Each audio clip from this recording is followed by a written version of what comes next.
What's up, ladies and gents? This is KSigKid coming at you with another Destiny video. Today we've got a video I am absolutely in love with. It's because it's talking about the Vault of Glass. Vault of Glass is near and dear to my heart because without the Vault of Glass, I would never have even started up a channel. So Vault of Glass, it's going to have its challenge mode on Tuesday, but right now, in Destiny, right now, the changes are in there. So you can go into the Vault of Glass and see everything that's new and changed and updated by Bungee. If you want to avoid any spoilers and just see all this stuff new on Tuesday, I won't feel bad if you go ahead and click off the video. I know people don't want spoilers, but if you're here for the spoilers, we're going to walk you through the raid and all the stuff that I noticed that has changed. I'm so pumped. I love the Vault of Glass. I know this is a favorite raid for pretty much most players in Destiny. I understand that. And I hope that the changes are as good as the changes to Crota were, because I feel those changes to Crota were great. But Vault of Glass, here we come. This is going to be so much fun. And if you enjoyed that video, go ahead and smack that like button. Show the love for the Vault of Glass. So obviously out in the Spires, nothing really changed. The first change is right in here. So we get our first shard, and then we want to go down the back path towards Templar. Now, if you're on your Warlock and you're bad like I am, chances are, as you fall off this cliff and try to get underneath, you're going to die. But have no fear, that's where you need to go, and eventually, through perseverance, you will end up getting in there, and you'll be able to continue on the path towards Templar. Now, I did not find this 7th chest. That's what we're going to right now.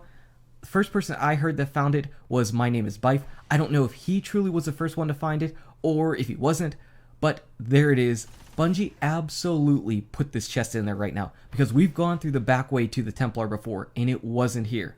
Now, people were saying on Reddit, well, Bungee said they weren't adding or changing the numbers of chests, and quite honestly, they didn't, but we'll get to that in just a moment. For all we know right now, there is a chest here, so you might as well go the back way towards Templar and open it up. Chances are you're going to get a Sublime Engram and possibly an exotic chance when you open this up, just like the other raid chests that are out there from the Wrath of the Machine and so on. For now, it was just a shard or ascendant energy. The next thing is we come down to the confluxes, and there are a couple changes here, mainly 2 hiding spots. So the first thing you'll notice is right there, that hiding room that you used to go to for legions, it is no longer open. It's not open anymore. It will open up by the time you finish Templar though. So whenever you finish Templar, you will be able to go through there to go the back way.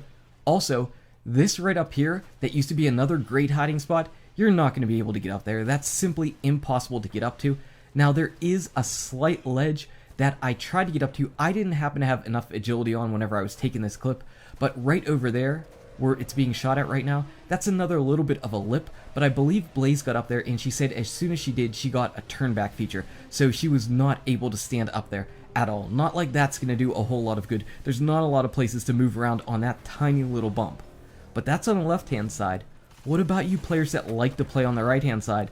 You guys know there's another secret hiding place here for legions. Let's go ahead and check that out. So as we move to the back of the right-hand side, way back here in the corner, way back in this corner, right over here there was a little bit of a lip, and you could see it's already bad. Turn back, no way, they blocked that off. That is definitely a kill zone, so nope, you are not going to be able to hide there, not at all. Now fortunately, I barely noticed the legions. I barely noticed them. They seem like they toned them down a whole lot. But there is something additional that they added that could cause some problems. So you see that red Harpy? Only it's not a Harpy. It's not a Harpy. Did you see the name? The name was Supplicant. And Supplicant is what Atheon spawns out.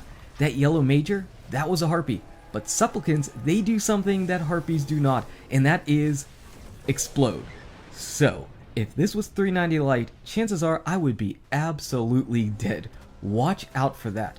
Now, just a little bit of testing, just so that you know, I'm going to risk my life and limb. This is a yellow major Harpy, and whenever you shoot those, they do not explode. So the red health Supplicants will explode and hurt you. The yellow major Harpies, they will not. So keep that in mind for legions. That's going to be a little bit tricky. I know somebody's going to die for that. So also, we've got new oracles. So the oracle phase is definitely different. They sped it up by essentially throwing all the oracles at you multiple times you're going to love having a full auto shotgun there. Trust me, that is going to be your lifesaver because you're going to be bouncing around. The oracles are coming in hot and heavy. One thing is, don't have a necrochasm on.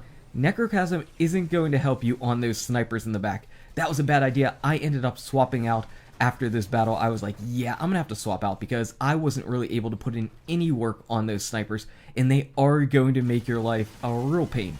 But if you do have a full auto shotgun that is void, you're gonna be just fine.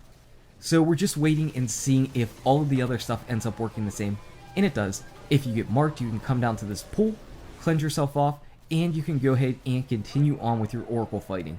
Again, the oracles are going to spawn in. There's going to be a bunch of them, so you're really going to have to be on your toes. That's going to be a lot of fun and a lot of chaos. I'll say this, even though the raid that we're doing right now isn't the challenge mode, the 390 light raid, it's just the regular heroic mode, Vault of Glass still felt chaotic. It felt more chaotic than Crota's End at 390 light, so be on your toes. I think Vault of Glass is going to be a lot trickier than people are expecting because we haven't done it at light level relevance in a long time, but it's also going to be really, really fun, I think. So, if you have in mind that, hey, I don't want to deal with all that nonsense with the oracles, I want to just go ahead and snipe them from above, well, Bungee kind of had that in mind because as soon as you get started to go ahead and do that, you are going to be teleported down below, and you're not going to be able to stay up, you're not going to be able to shoot the oracles, so RIP there. Now, after beating the oracles, if you decided, hey, I'm going to go ahead and try my luck yet again, I'm going to try to get out of the arena and fight Templar from up top, like people often did, it's not going to work out that great for you either.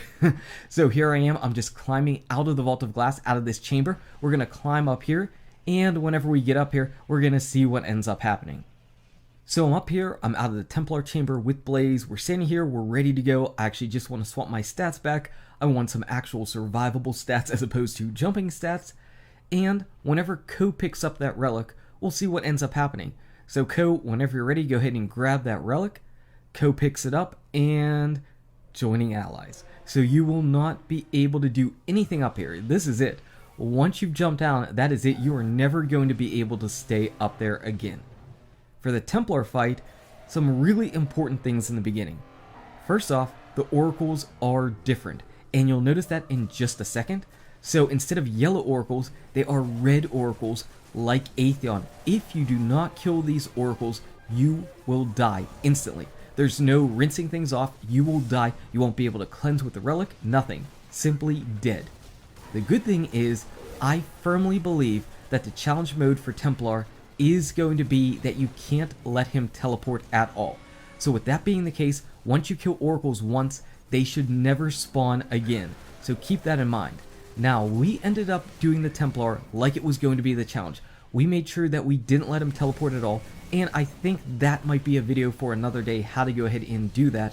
But the reason why we did it was to check on something else. Now remember I talked about the 7th chest and how Bungee didn't really net any additions or losses to chests? Well, whenever you kill Templar without him teleporting, there used to be a chest right there. It's not there anymore. So that's how Bungee didn't net any changes in the chest, and they definitely didn't lie by adding that one in. Now, why are we killing a Gorgon right now? So whenever you kill Gorgons before, previously it used to say that the Gorgons got stronger. It does not say that anymore, and that's probably because of one of the challenges in the book where you need to kill all of the Gorgons in the Vault of Glass. So that's my only guess. For the jump puzzle, yeah, they put a wall there. So, Bungee, I feel they talked about this. I feel they said this specifically on stream, that they weren't going to block off the right-hand side, and sure enough, they did. So if you turn to the right, try to jump down there, and then try to jump over the jumping puzzle, you will fall to your death, and it will stink. RIP that jump, that was my favorite for sure. For the Gatekeeper, as soon as you start shooting him, he's pretty much going to teleport around 25% health, it looked like. So you're not going to be able to cheese him in the doorway like you used to be able to do with just a lot of burst fire. You actually have to go ahead and track him down and fire on him. Now thankfully he's not that difficult, but he does have something in store for you. Just wait. As soon as he goes over to the left hand side, I'm going to line him up. I've got my Iron Gjallarhorn ready to go. One blast. When he goes down, he ends up dropping a relic. So he never used to do this before, So I'm trying to run over here and grab this relic, see what it's all... Nope, Blaze got it. Okay, so the rest of the battle actually plays out just like it has before. We're going to go in our two sides, we're going to grab relics from both sides, and then kill Minotaurs. Nothing else ended up changing. Really, the only thing that changed is something in your benefit right now. So after going into the first gate or whatever you end up doing, that person can go to the back and start taking care of Minotaurs with a relic at their disposal, while the people grab the relics from the Mars and Venus gates and then take care of these Minotaurs that spawn out, and then the battle's over. So I'm really curious if there's going to be anything additional on Tuesday here. If not, this seems like this definitely works in our favor for sure. And finally, there's the Atheon battle. Now, I firmly believe that the actual challenge for Atheon isn't yet implemented. I believe there might be a mechanic that we're not seeing just yet, but there is a noticeable change. Before we get to that though, you're going to get a great lesson on Mars Relic, and that is don't run and jump down the middle. It is going to work out really, really bad for you. Instead, run around the right hand side. But the change you'll notice is 1, there was not an oracle that spawned right above our head, and 2, these oracles seem to spawn in faster. They seem to spawn in faster, and actually, by all accounts, there's actually 1 less oracle. I counted 6 oracles in here. There were 7 previously, so they knocked down the amount of oracles you have to kill, but they also seem like they sped up their time. Be prepared with a heavy machine gun in there, because you're not going to have any Vault of Glass gear that has Oracle Disruptor on Tuesday. Wait until you get that stuff, and then you can go ahead and start melting it with the corrective measure or whatnot. But those are all the changes that we found on the Vault of Glass. They're in there right now. So it's Friday, most of you probably don't have work. Oh yeah, also, Templar and Atheon are already 3 of coins workable. So, boom, got an exotic Ingram right there. Anyway, it's Friday, you've got all the time in the world. Go ahead, jump in, run around, see if you find anything else fun, interesting. What in the world do you think the Atheon challenge could be? Because I am totally at a loss for Atheon. I have no idea. I've been able to guess on some other battles. Atheon, I am totally drawing a blank. But it's Vault of Glass. I love Vault of Glass. I hope you love Vault of Glass too. And if you enjoyed this video, go ahead and smack that like button and subscribe to the channel. Check out these awesome videos.